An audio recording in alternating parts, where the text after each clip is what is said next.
So are you new to charcoal grilling? Or are you new to the Weber Kettle? Well, you are in the right place. If you want to be known as a grill master, then there's some things you got to know.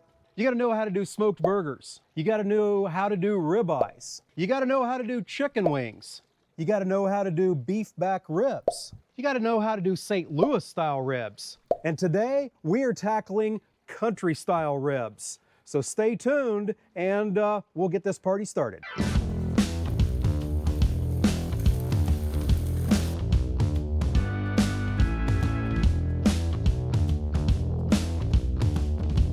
Greetings and welcome back to the Galley of the Sun. Let's get that fire going so we can cook them ribs.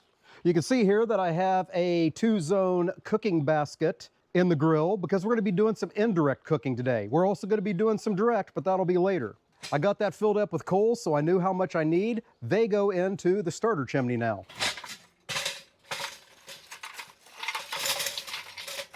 I'm using lump charcoal because that's what I have a lot. You could use briquettes, it'll be all the same.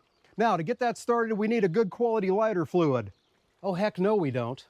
All you need is a tumbleweed and a torch.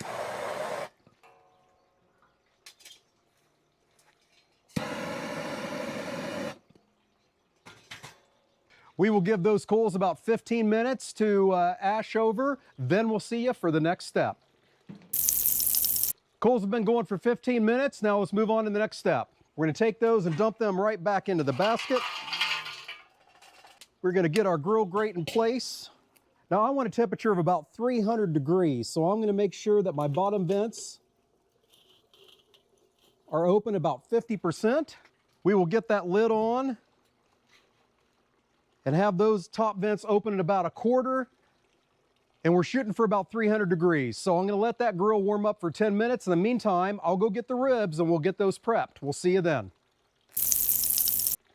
As the grill is heating up, we will prep our ribs. Now, country style ribs don't really come from the rib area on a pig. They come up around the pork shoulder. So you got the incredible marbling and fat there, but not the bone. I would love to be able to tell you how long this cook is going to take, but not all country style ribs are equal. Got these monsters from Costco, and they are some of the biggest country style ribs I have ever seen. So we are not cooking to a time, we're cooking to a temperature. Now, when you're cooking pork, you need to get it to at least 145 degrees to make it safe. And that's perfect for something like pork loin that has very little fat and interconnective tissue. But when you have that fat and interconnective tissue, you want to take it to a higher temperature. If you were making pulled pork, you would take this up to 203 degrees. We want something that we can slice sort of like a steak, but it's still good and tender. The fat is rendered and that connective tissue is broken down. So I want to get these ultimately to a temperature of at least 165 degrees. So to make sure we do that, we're going to use a wireless thermometer in these. So I'm going to find the 2 biggest ones and insert this wireless thermometer. Today I'm using TempSpike Plus. This is a very good brand. I also have Meter 2s. There are plenty of good wireless probes out there. You do have to be careful though. I use these for my smoker because these can penetrate that thick casing of my Yoder smoker to where the meters sort of struggle with that. And I have to get very close to it to get that, which really takes away the advantage of having wireless thermometers. These I can read from just inside in the living room as I'm watching football, look at the phone, know what the temperature is, no worries.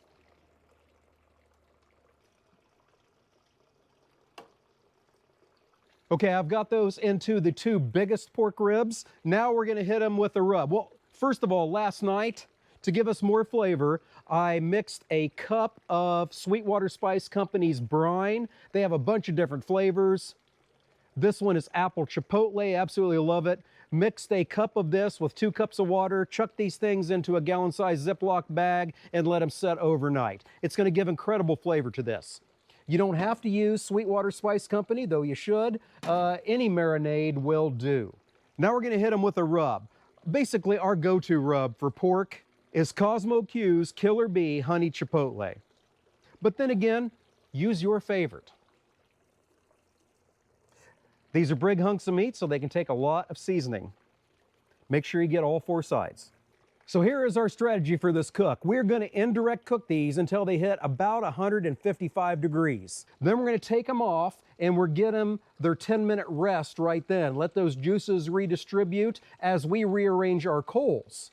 We're going to rearrange those coals so then we can do some direct grilling and get a good crust on the outside of it. Also, we're going to hit them with a sauce. So that's going to help with that crust and get that sauce tacked up and give us an incredible final product. You don't have to sauce them. They're still going to be very flavorful, but we love the taste of sauce.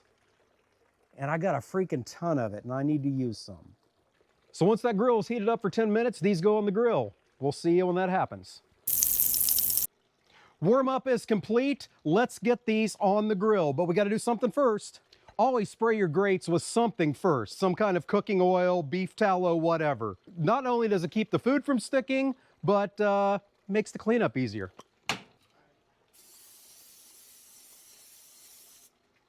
We're going to put these ribs opposite the fire, and I'll make sure one of the two of them that I have a temperature probe in goes the closest to the fire. All right, if you are cooking around the entire thing, you're worried about hot spots, which happen right under these vents. All of our food's in the same area. So these vents are going to go right over the food, drawing that cold air up through the bottom, through the fire, and then over the meat and out this vent, right where we want it. So we'll see you again when these ribs hit about 150, 155 degrees. We want to get real good flavor here. So I'm going to put a hunk of cherry wood and a hunk of apple wood right over those coals to help us get that great smoke flavor. So, we will see you when it's time to pull these beautiful things off. They are looking fabulous, so let's get them in some foil. With aluminum foil.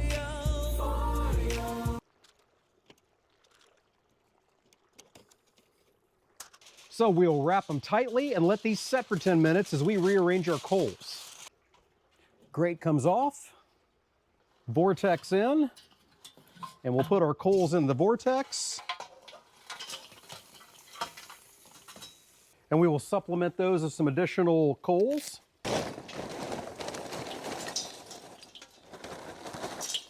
Now we want plenty of heat for searing, so we make sure our bottom vents are full open. We put our grate back in place, and we put our lid on with the vents full open. So that will heat up as we are waiting for the meat to rest. So we'll be back in about 10 minutes to get these seared. Ribs have been resting for 10 minutes. I got the fire hot again. Let's get these seared. All right, the saucing is totally optional, but we're gonna do it. I am using some of Kinder's Bourbon Peach Barbecue Sauce. So we'll get them sauced up, making sure to get every side. And then our strategy is gonna be to put them right in the center of that vortex where all the heat is, and we'll let them go for a minute, and then we'll flip them. Let them go for another minute and flip them. We'll continue to do that until we're happy with that the barbecue sauce is good and tacky, and we have a good crust. We'll do these in batches, about 2 at a time, until we get done with them.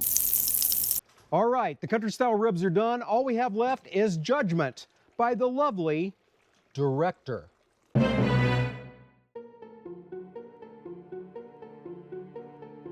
All right, we're looking for, did we get the smoky flavor? Is it tender? And is it good? Yes, it's tender. Okay. Yes, you get the smoke. All right. It's very good. All right. Trifecta. Tender, smoke, good. So, hey, if you want to do country style ribs, if you want to be a grill master, this is the way you do it. Hey, thank you so much for joining us today. And until we see you next time, fair winds and following seas.